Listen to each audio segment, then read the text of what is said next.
My cheating fiancé texted a week before the wedding. Remind me of the date? I replied, don't worry about it. Then I canceled the wedding and used the deposit for a freedom party. Minutes later, her father was screaming on the phone after her card was declined. I'm Matthew, 32 male. I feel like I need to write this all down to prove to myself that it actually happened. It all started last Tuesday. T-7 days until the wedding. I was sitting at my desk, surrounded by seating charts and vendor contracts, trying to wrangle the final details of what was supposed to be the best day of my life. For the past year, my relationship with my fiancée, Lisa, 29, had felt off. There was a distance I couldn't bridge. Late nights she was vague about, her phone guarded like it was the key to a fortress. Every time I tried to talk about it, she'd turn it around on me. I was being insecure. I was letting the wedding stress get to me. I loved her, so I chose to believe her. The wedding planning itself was a second full-time job, mostly because her parents, Anthony and Margaret, viewed our marriage as their personal social event. Their taste was impeccable and incredibly expensive. I was footing the majority of the bill, a fact they were more than happy to leverage. To make things easier, I had added Lisa as an authorized user to one of my credit cards, designated strictly for wedding expenses. That was my first mistake. So Tuesday afternoon, my phone buzzes, a text from Lisa. I was expecting a question about flowers or music. What I got knocked the wind out of me. Hey, random question lol, but remind me of the date for the wedding again. I read it once, then twice. My heart didn't just sink, it plummeted. It felt like the floor had vanished beneath my feet. There was no follow-up text. No JK. It was real. This wasn't just forgetting a detail. This was the sign of someone so profoundly disengaged, so utterly absent from our shared life, that she didn't know the date of her own wedding. A week away. My first feeling wasn't anger. It was a dizzying, sickening wave of vertigo. I stumbled to the kitchen and gripped the counter, my knuckles white. There has to be another explanation, I thought. A weird joke? A typo? But I knew. In my gut, I knew this was the key to the locked room I'd been too scared to open for the last year. For 5 years, I had respected her privacy. But standing there with that text burning a hole in my mind, respect felt like a luxury I could no longer afford. I walked on unsteady legs to the living room where our shared tablet was charging. Her phone was synced to it. My hand was trembling so much I mistyped her password twice. On the third try, it opened. Her message history came up, and there it was, a long thread with a man named Daniel. I scrolled, my breath catching in my chest. It was all there, months of it.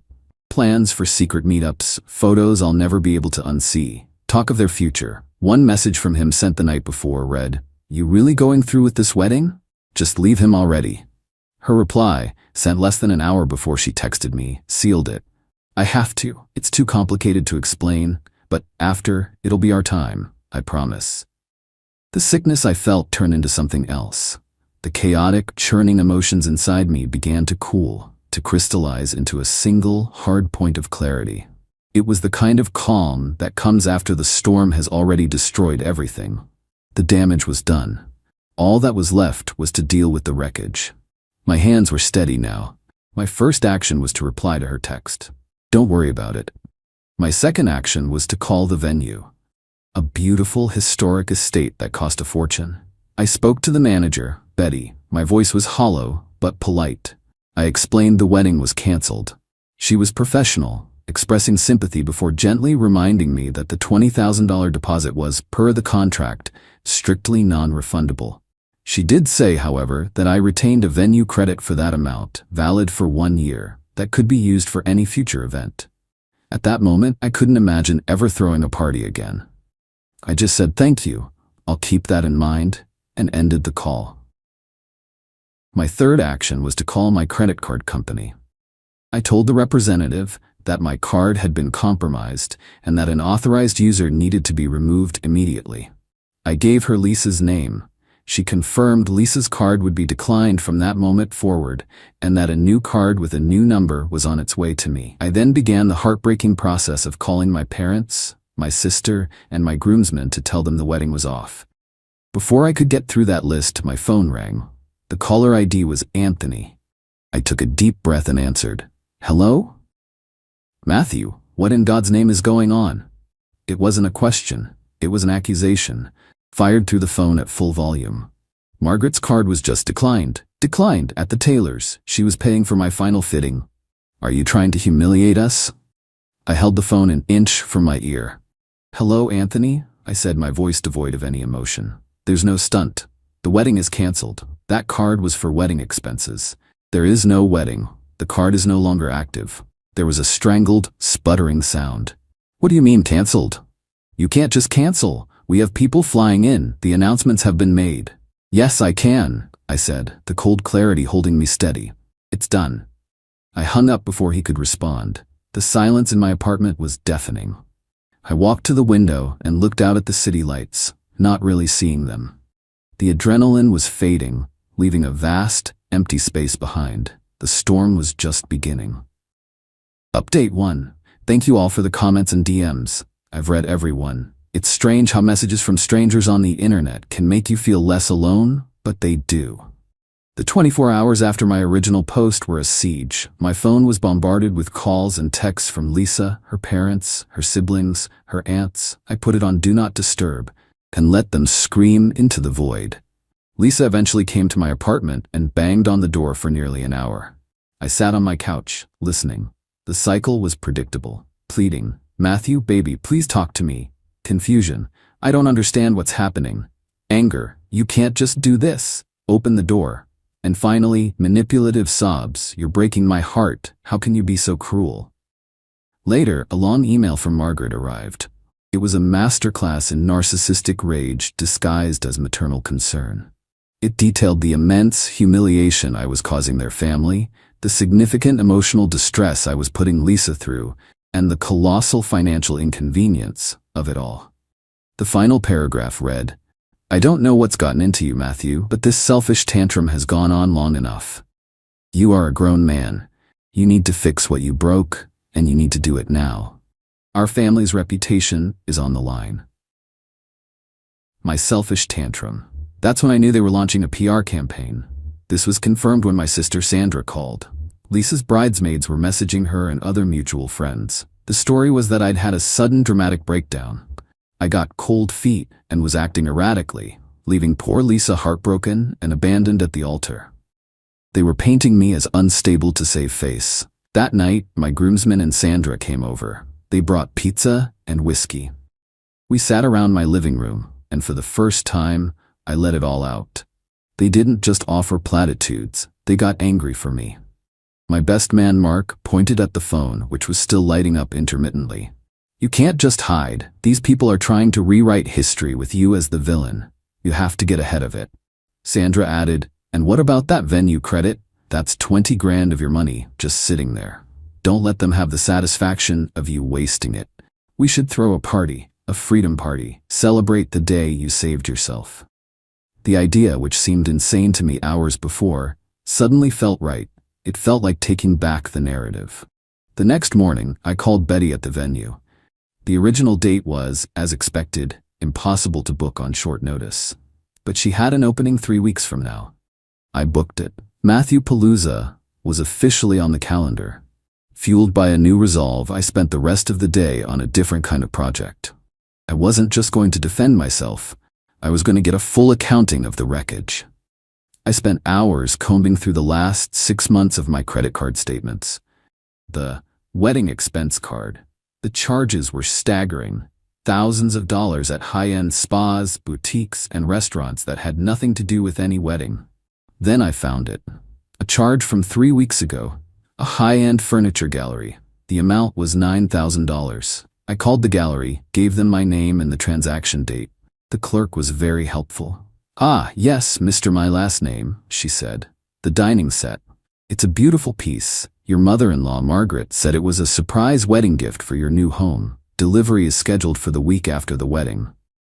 She bought herself a $9,000 dining room set on my card and was going to pass it off as her gift to us. The sheer audacity was breathtaking. I canceled the order immediately. This was the final piece of evidence I needed. My quiet, calm anger returned, but this time it was focused. This wasn't just about infidelity anymore. This was a calculated financial extraction. I knew they wouldn't stop. Their campaign to paint me as the villain would only escalate. It was time to show them I had receipts, both literal and figurative. Update 2. The situation has escalated. The smear campaign continued, and I started getting texts from numbers I didn't recognize. Friends of Lisa's parents, telling me how disappointed they were in my immature behavior. They were trying to pressure me from all sides. So I moved forward with my plan. But it had to be smart. It had to be legally sound. My sister's friend, who is a paralegal, gave me some advice over the phone. You can't hold their property hostage. That's illegal, she said. But returning gifts is proper etiquette. Informing the gift givers of the circumstances is your prerogative, and suing for documented expenses is your legal right. What you do with that information is up to you. Her words gave me a new, much better idea. Not raw revenge. Strategic justice. First, I created 2 meticulously detailed spreadsheets. The first spreadsheet was an inventory of every wedding gift that had arrived at my apartment from Lisa's side of the family and their friends. I listed the item, the sender, and the retail value. The total was well over $30,000. The second spreadsheet was my bill of damages. It listed every single non-refundable deposit and personal expense I had incurred based on a direct, documented request from Lisa or her parents. I had the emails and texts to back up every line item. The $5,000 non-refundable deposit for the specific band Margaret insisted on. Darling, we can't have just any band. The $2,500 for the custom ice sculpture of their family's golden retriever. The $9,000 for the canceled dining set Margaret tried to buy herself. The $3,000 for specific floral arrangements her mother had to have. Non-refundable plane tickets I'd bought for 2 of her cousins who couldn't afford it, and on and on. The grand total of their specific, documented demands came to $24,750. Then, with Sandra's help, I drafted a letter. It was calm, professional, and absolutely devastating. It was addressed to Anthony and Margaret. The letter stated the following: that I was in possession of numerous wedding gifts from their friends and family. That proper etiquette demanded these gifts be returned to the original senders. That each gift would be returned with a personalized note from me. The note would thank them for their generosity and briefly, factually explain the reason for the wedding's cancellation and the gift's return. Due to Lisa's infidelity and the subsequent discovery of significant, non-wedding related expenses charged to my accounts. It then mentioned the second spreadsheet, a copy of which was included with the letter. It laid out the $24,750 in costs I had incurred directly due to their requests.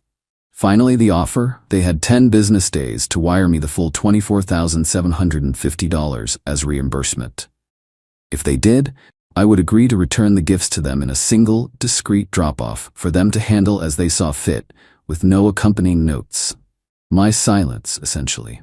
If the deadline passed, I would proceed with my original plan of returning every gift directly to their friends, complete with the explanatory notes. The threat wasn't illegal. It wasn't extortion. It was a choice. They could either quietly reimburse me for the money they'd effectively squeezed out of me, or I would systematically and politely dismantle their social reputation, piece by embarrassing piece. I was giving them the opportunity to choose the privacy they so clearly valued over the money they felt entitled to. I sent the letter via certified mail, with signature required. The ball was now in their court.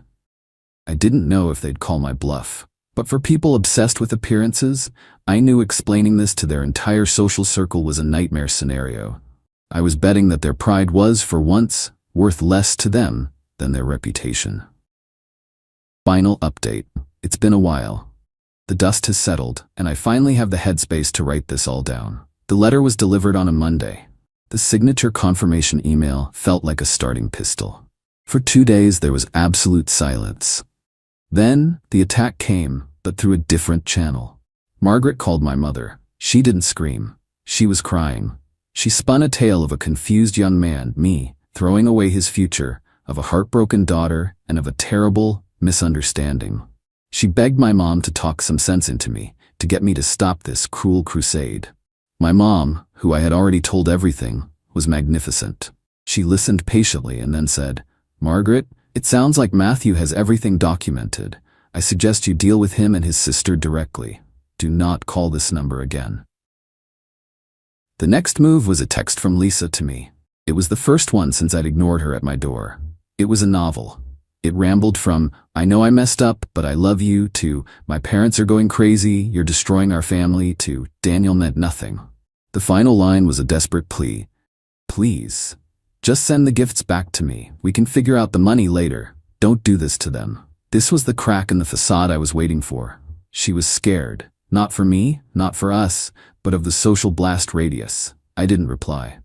On the 9th day, with 1 business day to spare, my phone buzzed with an email alert from my bank. You have received an incoming wire transfer.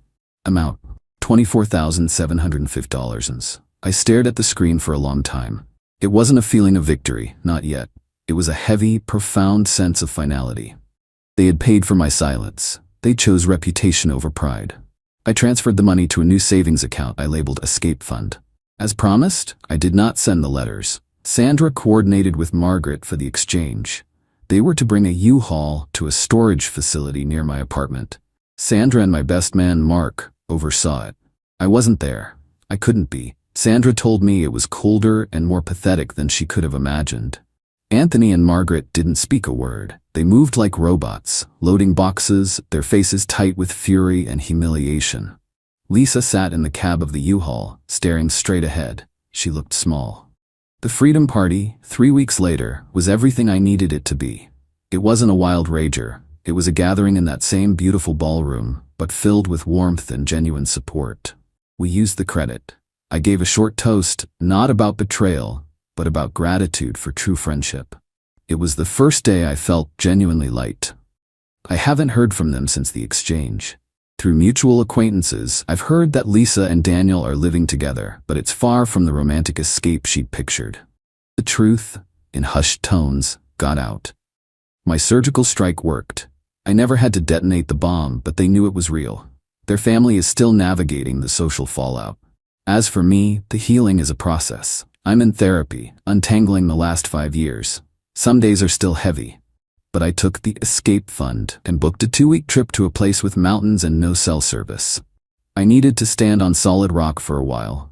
The experience taught me a hard lesson about listening to my gut, and that sometimes the most satisfying justice isn't loud and explosive, but quiet, precise, and documented. I'm scarred, but I'm free. And I'm finally, truly, okay.